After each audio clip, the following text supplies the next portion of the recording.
ത്യാഗത്തിന്റെയും സഹനത്തിന്റെയും ഓർമ്മകളായി വിറക്കി ആയിരക്കണക്കിന് വിശ്വാസികൾ മഅദിൻ ഗ്രാൻഡ് മസ്ജിദിൽ ബലിപെരുന്നാൾ നിസ്കാരത്തിനെത്തി. രാവിലെ 7:30 നടന്ന നിസ്കാരത്തിനും കുത്തുബയ്ക്കും മഅദിൻ ഗ്രാൻഡ് മസ്ജിദ് ചീഫ് ഇമാമും ഖലീൽ അൽ ബുഖാരി തങ്ങളുടെ പുത്രനുമായ അഹമ്മദുൽ കബീർ അൽ ബുഖാരി നേതൃത്വം നൽകി. ഹസ്രത്ത് ഇബ്രാഹിം നബി സൃഷ്ടാവായ അള്ളാഹുവിന്റെ പരീക്ഷണത്തിൽ വിജയിച്ചതിന്റെ ഓർമ്മ പുതുക്കലാണ് ബലികർമ്മമെന്നും ആഘോഷങ്ങൾ ആഭാസങ്ങളാകാതെ നാടിനും സമൂഹത്തിനും ഗുണപരമായ കാര്യങ്ങളിൽ വ്യാപൃതരാവണമെന്നും എല്ലാ വിഭാഗം ജനങ്ങളോടും സ്നേഹത്തോടെയും സൗഹാർദ്ദത്തോടെയും പെരുമാറണമെന്നും അഹമ്മദുൽ കബീർ അൽ ബുഖാരി തങ്ങൾ പെരുന്നാൾ സന്ദേശത്തിൽ പറഞ്ഞു. പെരുന്നാൾ നിസ്കാരശേഷം വിശ്വാസികൾ ഹസ്തദാനം നൽകി പെരുന്നാൾ സന്തോഷം കൈമാറിയാണ് പിരിഞ്ഞുപോയത്.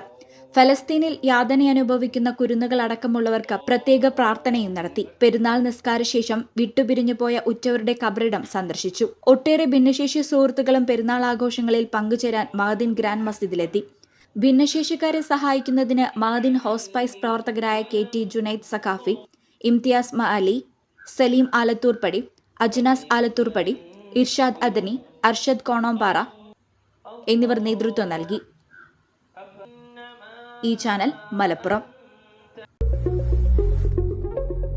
KSFE നിക്ഷേപങ്ങൾക്ക് ഇപ്പോൾ ഉയർന്ന പലിശ. 1 വർഷത്തേക്കുള്ള സ്ഥിര നിക്ഷേപത്തിന് 8.5% പലിശ. ചിട്ടിപ്പണം നിക്ഷേപമാക്കിയാൽ ഇപ്പോൾ 9% വരെ ഉയർന്ന പലിശ.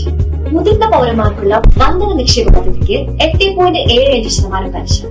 56 വയസ്സ് തികഞ്ഞാൽ തന്നെ ഈ പദ്ധതിയിൽ നിക്ഷേപിക്കാം. നിക്ഷേപിക്കുന്ന മുഴുവൻ തുകയ്ക്കും ഗവൺമെന്റ് ഗ്യാരണ്ടി. ഉടനാകട്ടെ, ഇനി തന്നെ അടുത്തുള്ള KSFE ശാഖ സന്ദർശിക്കും.